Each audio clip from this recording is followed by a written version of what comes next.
Hello dear students, how are you? Myself doctor Devendra Agrawal, classic chemistry channel से। जैसा कि हमारा स्ट्रक्चर ऑफ एटम चल रहा है और इसमें हमने लास्ट वीडियो में फेल्योर्स ऑफ रदरफोर्ड थ्योरी के बारे में डिस्कस किया और साथ ही हमने पोस्टुलेट्स ऑफ बोर थ्योरी के बारे में पढ़ा। आज हम बोर ऑर्बिट्स का रेडियस और इलेक्ट्रॉन की बोर ऑर्बिट में वेलोसिटी क्या होती है और इलेक्ट्रॉन की बोर ऑर्बिट में एनर्जी क्या होती है, ये तीन टॉपिक हैं। तो आज के वीडियो में हम रेडियस ऑफ बोर ऑर्बिट निकालना सीखेंगे। ठीक है, तो आज का टॉपिक है हमारा रेडियस ऑफ nth। आपने देखा था इसमें ऑर्बिट्स को हम किससे लिखते हैं, 1 2 3 4 5 इस तरह से नंबर देते हैं ना, या KLMN लिखते हैं। तो हम किसके लिए अपन n मान लेते हैं। तो radius of nth Bohr orbit किस तरह से निकालेंगे ये अपन देखते हैं। यहाँ पर ये आपने पढ़ा है, आपको मालूम है बोर ऑर्बिट्स अपन ने किस तरह से बनाए थे। देखिए, ये मान लीजिए आपका क्या है, न्यूक्लियस। ठीक है, और इसके अराउंड क्या होते हैं, ये बोर ऑर्बिट होते हैं। इस तरह से अपन बना सकते हैं। तो अगर अपन रेडियस देखें तो इस बोर ऑर्बिट का रेडियस तो क्या हो गया, ये हो गया। ये मान लीजिए 1 ऑर्बिट है, ये सेकंड है, ये थर्ड है, और इसको हम क्या बोलते हैं, KL और M भी लिख सकते हैं। इनको अपन किससे, प्रिंसिपल क्वांटम नंबर से, ये हमने पहले भी कहा था, इनको शेल भी बोलते हैं। ठीक है, एनर्जी लेवल भी कहलाते हैं। तो ये आपके क्या हो गया, मान लीजिए इसके लिए R1 रेडियस हो गया। अगर आप यहाँ तक निकाल रहे हैं तो ये क्या हो गया, R2 हो गया, और अगर इसको यहाँ तक निकाल रहे हैं तो ये R3 हो गया, क्योंकि थर्ड शेल हो गया, थर्ड ऑर्बिट हो गया। तो हम इन जनरल क्या मान के चलते हैं, nth ऑर्बिट के लिए अपन निकाल रहे हैं। तो देखिए किस तरह से निकालेंगे। आपने बोर पोस्टुलेट्स में पढ़ा था, आपको ध्यान होगा कि वहाँ पर हमने 2 फोर्सेज को इक्वल किया था, एक तो सेंट्रीपिटल फोर्स और एक आपके इलेक्ट्रोस्टैटिक और कूलाम्बिक फोर्स। तो वो हम यहाँ पे लेके चलेंगे। ठीक है, तो एक था अपना सेंट्रीपिटल फोर्स, सेंट्रीपिटल फोर्स ये तो बाहर की ओर लगता है। एक आपके कौन सा हो गया, इलेक्ट्रोस्टैटिक फोर्स, इलेक्ट्रोस्टैटिक फोर्स, और इसी को अपन क्या बोलते हैं, कूलाम्बिक फोर्स भी बोलते हैं, कूलाम्बिक फोर्स। ठीक है, इनके हमने फॉर्मूले भी निकाले थे। जैसे सेंट्रीपिटल फोर्स के लिए हमने क्या लिखा था, mv² is equal to electrostatic force kZe²/r²। 1 number दिया। यह आपका क्या था, बोर का फर्स्ट पोस्टुलेट था जो हमने लास्ट वीडियो में पढ़े थे। सेकेंड हमने क्या पढ़ा था कि electron rotate only in those orbits of which angular momentum mvr is equal to किसके बराबर होता है, h/2π का होल मल्टीपल होता है। तो ये अपन ने पढ़ा था mvr। mvr का मतलब क्या हो गया, एंगुलर मोमेंटम, और ये क्या है, होल मल्टीपल है किसका, nh/2π का। ठीक है, तो ये दो हमने आपके इक्वेशन पढ़े थे, 2 पोस्टुलेट्स पढ़े थे। उन्हीं के बेसिस पर हम क्या है, रेडियस के लिए फॉर्मूला निकालेंगे। ठीक है, तो अब देखिए इक्वेशन 2 से अपने को क्या है, जैसे रेडियस निकालना है तो इक्वेशन 2 से हम क्या निकालेंगे, यहाँ पर वेलोसिटी वी फाइंड आउट करेंगे, और उसकी वैल्यू हम किस में रखेंगे, फर्स्ट इक्वेशन में रखेंगे। तो अपने को क्या लिखना है, देखिए फ्रॉम इक्वेशन 2। ठीक है, from equation 2 v is equal to क्या होगा, देखो v इज इक्वल टू आपकी NH अपॉन क्या mr, इधर आ जाएगा तो क्या हो गया 2πmr। क्लियर, ये मान लीजिए अपन ने इक्वेशन 3 मान लिया इसको। अब क्या करेंगे, इक्वेशन 3 से v की वैल्यू किस में रख देंगे, वेलोसिटी की, इक्वेशन 1 में। तो अपने को क्या लिखना है, put the value of v from equation 3 to equation 1। इसमें रखिए तो देखिए क्या हो जाएगा, ये m तो आपके पास है ही, क्लियर। v की वैल्यू हम यहाँ से रखेंगे, तो रखिए किस तरह से होगा, n स्क्वायर h स्क्वायर, ठीक है। r ये वाला आ गया आपका, ये वाला तो ये वाला r आ गया, और इसको अपन करेंगे तो क्या हो जाएगा 4 pi square m square r square, समझ में आ गया, इज इक्वल टू ये आपका ही K Z square upon R square, clear. अब देखिए हम यहाँ पर क्या कट सकता है, ये आर इस आर से कट जाएगा क्योंकि इक्वल में है ना, ये अपन इधर ले जाएंगे तो क्या होगा, दूसरे कट सकते हैं, तो एक आर थे तो ये आर कट गया आपका। अब देखिए एम, ये एम है तो इससे एक एम कट जाएगा। अब क्या बच गया इसमें, हाँ देखिए आप, N square H square upon 4 pi square M R, R को हम इधर ले आए तो N square H square upon 4 pi square M R, ठीक है, is equal to K Z square. यही तो बचा, अपन इसको ऐसे 1 भी लिख सकते हैं, ठीक है। अब अपने को क्या निकालना है, आर, तो इस इक्वेशन से आर निकाल सकते हैं। तो देखिए मैं इसको ऊपर लिख रहा हूँ, यहाँ पर ऊपर से मिटा रहा हूँ, आप नोट कर लीजिए।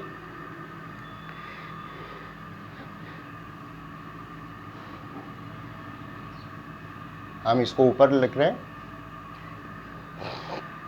देखिए अगर इससे अपने को r निकालना है तो क्या निकलेगा बेटा, r निकालना है तो ये तो क्या हो गया, नीचे चला जाएगा और ये अपना ऊपर रहेगा, clear. N square H square upon क्या हो जाएगा कि Z square 4 pi square M, देखिए यही आएगा ना, N square H square upon के Z square upon 4 pi square M, ठीक है। इस इक्वेशन को अपन, जैसे अपन ने नंबर दिया था वहाँ पर कितने तक दिया था, नंबर 3 तक दिया था, अपन इसको इक्वेशन को 4 नंबर दिया, क्लियर। अब देखिए ये रेडियस के लिए अपन किसके लिए, nth के लिए निकाल रहे हैं, तो ये क्या हो जाएगा आर एन, अपन ने इसको मान लिया तो nth ऑर्बिट के लिए निकाल रहे हैं रेडियस। ये फॉर्मूला देखने में बड़ा भी लग रहा है और लर्न करने के लिए टिपिकल भी लग रहा है ना, लेकिन जब भी अपन न्यूमेरिकल करेंगे, कोई भी आगे पढ़ेंगे, तो उसमें ये आपका फॉर्मूला काम नहीं आता। हमारा एक सिंपल फार्मूला काम आता है। वो हम कैसे निकालते हैं, इनमें जो कांस्टेंट्स की वैल्यू हैं, ज़्यादातर डिजिट्स यहाँ कांस्टेंट हैं, तो उनकी वैल्यू हम यहाँ पर रख देंगे, तो उससे क्या बहुत ही सिंपल एक फार्मूला बनता है। देखिए तो हम इसमें क्या करेंगे, put the value of constants. Constant कौन कौन से हैं, एच, एच क्या है यहाँ पर, प्लांक कांस्टेंट, प्लांक कांस्टेंट, ठीक है ना। प्लांक कांस्टेंट कितना होगा, 6.62 इंटू 10⁻⁻34 जूल सेकेंड, ठीक है ना, इसकी यूनिट हो गई। इसके बाद देखिए एन तो अपना ऑर्बिट का नंबर होगा। अब यहाँ पर अपन देखें के क्या है, कांस्टेंट है, कूलाम्बिक कांस्टेंट, ये क्या हो गया आपके कूलाम्बिक कांस्टेंट। और वैसे देखा जाए ना, इसकी जो वैल्यू होती है वो के किसके बराबर होता है, 4 पाई एप्सिलॉन 0 के बराबर होता है, ठीक है ना। तो ये जो आपके एप्सिलॉन 0 है, ये आप मैथ में पढ़ते हैं, ये क्या कहलाती है, परमिएबिलिटी ऑफ स्पेस। क्या कहलाती है आपके, परमिएबिलिटी ऑफ स्पेस। इसके बारे में आपको यहाँ डिटेल में नहीं पढ़ना, ये अपन मैथ में डिस्कस करते हैं। और इनकी जो वैल्यू होती है वो 9.1 होती है। इसकी क्या होगी, कांस्टेंट की 9.1, ठीक है। ये नीचे से मैं मिटाल रहा हूँ इसको। और देखिए क्या क्या कांस्टेंट्स हैं इसमें। जेड तो एटॉमिक नंबर हो गया, तो जेड तो आपके वेरिएबल होगा। मैंने बताया ना 1 इलेक्ट्रॉन स्पीसीज़ के लिए, जो न्यूट्रल स्पीसीज़ भी हो सकती है और आयनिक स्पीसीज़ भी हो सकती है, तो आपके जेड क्या होगा, वेरिएबल होगा। इसके बाद अपन देखें ई, ई क्या है? Charge on electron, charge on electron. ये कितने के बराबर होता है पता ही है आपको, 1.6 इंटू 10⁻⁻19 कूलम।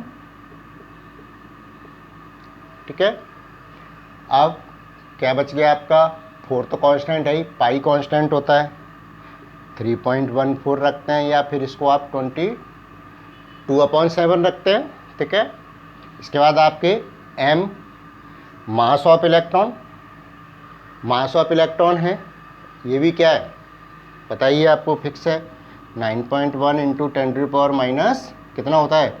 31 किलोग्राम। तो इन वैल्यूज को हम किस में रखें?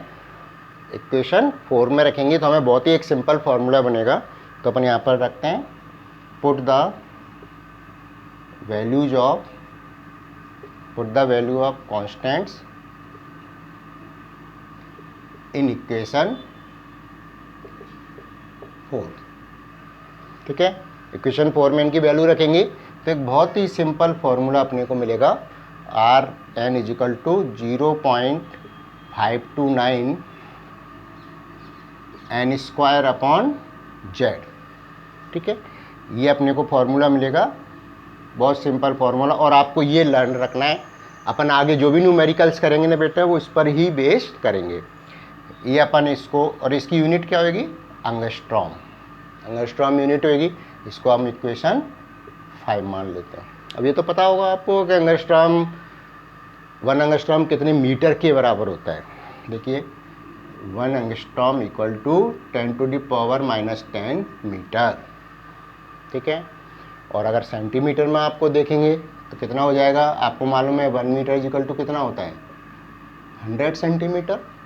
तो अगर इसको आप सेंटीमीटर में लिखेंगे तो कितना हो जाएगा? 10⁻⁻8 सेंटीमीटर, क्योंकि इसको 100 से मल्टीप्लाई कर दीजिए तो क्या होगा? 10⁻2 इसमें से आप करेंगे तो क्या होगा? सब्ट्रैक्ट करेंगे तो क्या हो जाएगा? -8 बच जाएगा।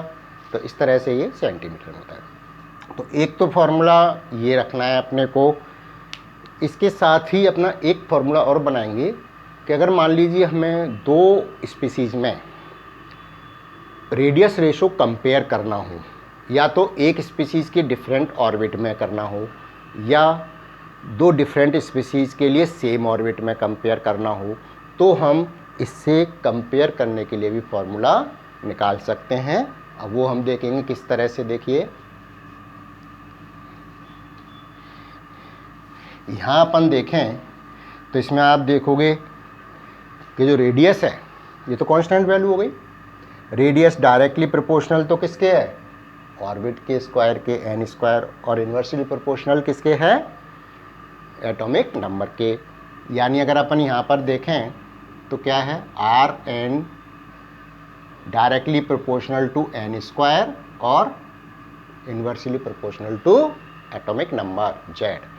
अब मान लीजिए हमें 2 को कंपेयर करना है। मान लीजिए एक तो हमने रेडियस माना R1 और एक माना R2, या जूम किया है तो क्या होगा?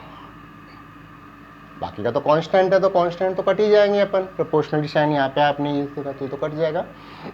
किसके बराबर होगा? देखिए n1 स्क्वायर n2 स्क्वायर, ये तो डायरेक्टली प्रोपोर्शनल हो गया ना। R1 n1, R2 n2, directly proportional हो गया।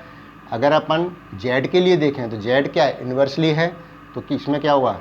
Z2 अपॉन Z1, यानी R1 के साथ तो आपके Z2 आएगा और R2 के साथ में Z1।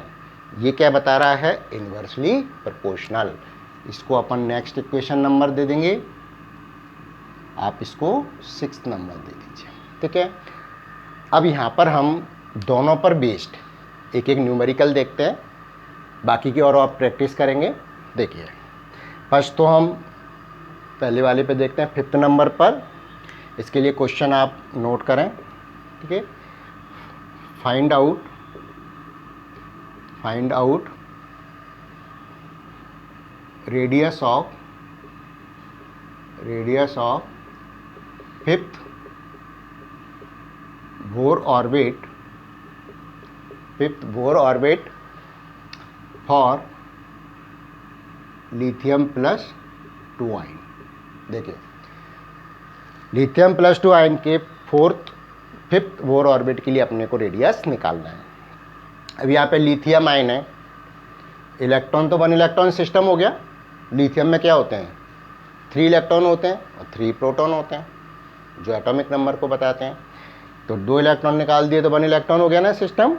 और ये आपको मालूम ही है कि बोर ऑर्बिट कहाँ होता है, केवल 1 इलेक्ट्रॉन सिस्टम के लिए एप्लीकेबल होता है। ये बहुत इंपॉर्टेंट चीज़ है कि बोर जो थ्योरी है it is applicable only for 1 electron species, either it is neutral species और द आयंस। ओके, तो अगर आप इसको निकालना है, देखिए किस तरह सॉल्व करेंगे।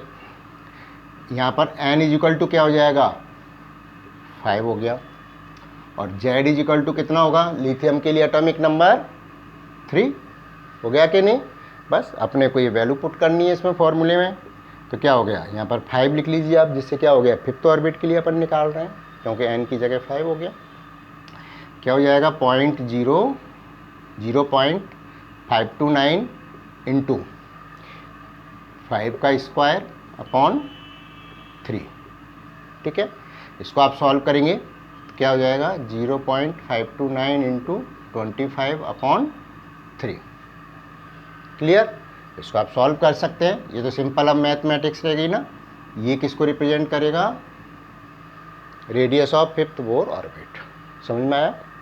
चलिए इसको कॉपी करें, फिर हम कंपैरिजन वाला एक देखते हैं अभी।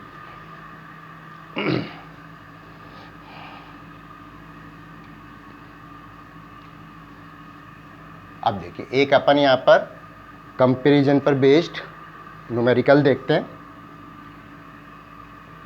क्वेश्चन पहले नोट कर लीजिए। मान लीजिए अपना क्वेश्चन है compare the radius ratio of मान लिया अपन यहाँ पे ले लें फोर्थ बोर ऑर्बिट। ठीक है, फॉर द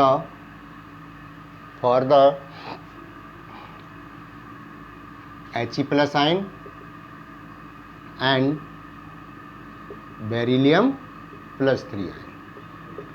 यानी आपको रेडियस रेशो कंपेयर करना है फोर्थ बोर ऑर्बिट के लिए।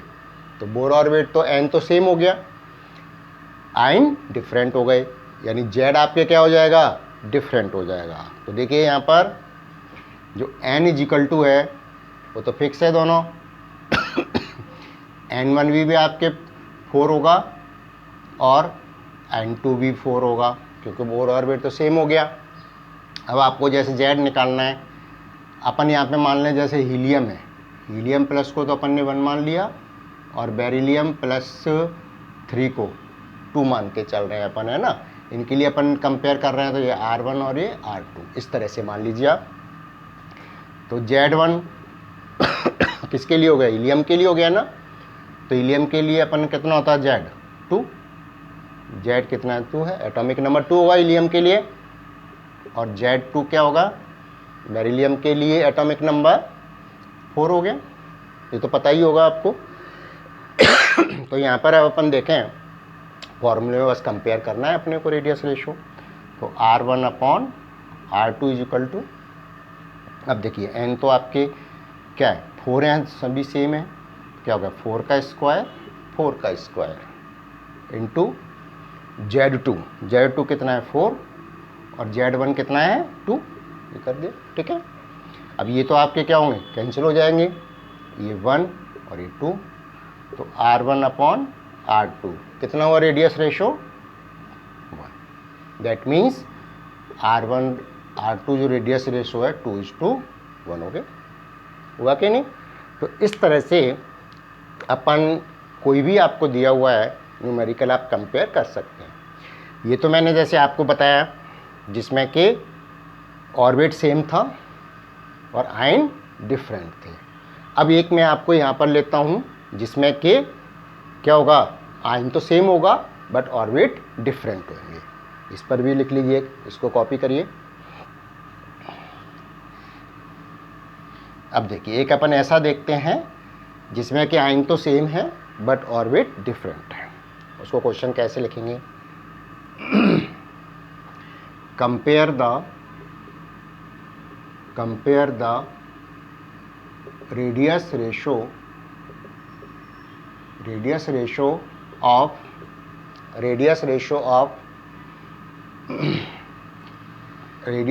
ऑफ हाइड्रोजन एटम, अपन ऐसे करना, hydrogen atom for second and fifth Bohr orbit, यानी सेकंड और फिफ्थ बोर ऑर्बिट के लिए आपको हाइड्रोजन एटम के लिए क्या निकालना है? कंपेयर करना है रेडियस रेशो।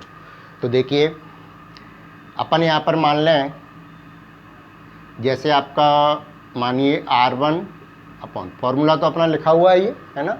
अब देखिए n तो यहाँ पर क्या हो गया, मान लीजिए n1 तो यहाँ पर क्या है 2, ठीक है, और n2 जो आपके क्या है यहाँ पर हम दूसरा निकाल लें fifth, clear. Fifth Bohr orbit हो गया और सेकंड बोर ऑर्बिट हो गया। जेड तो अपना फिक्स है 1, तो हाइड्रोजन एटम है तो जेड तो चेंज होगा नहीं।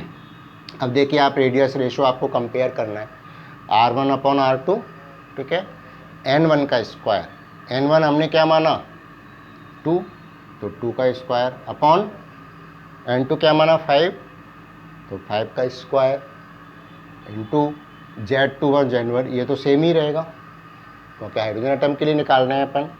तो क्या हुआ 2 का स्क्वायर 4 अपॉन 5 का स्क्वायर 25, ठीक है। तो अब इनका रेशो कितना हो गया R1 R2, इधर रेशो आपके हुआ 4:25, हो गया कि नहीं। तो इस तरह से आप किसी भी बोर ऑर्बिट के लिए दो के लिए आप कंपेयर कर सकते हैं। समझ में आया? ये मैंने हर तरह से आपको, तीनों तरह से आपको न्यूमेरिकल्स बताए एक एक। अब आप इन पर बेस्ड जो भी आपके बुक में न्यूमेरिकल्स हों वो आप करें, और कोई भी दिक्कत हो तो मेरे को प्रॉब्लम फॉरवर्ड करें, I will solve it. Okay, समझ में आया? नेक्स्ट वीडियो में हम, जैसे आज हमने रेडियस पढ़ा वैसे हम velocity of electron in the Bohr orbit निकालने के लिए डिस्कस करेंगे। आज इसमें यहीं तक। Thank you very much.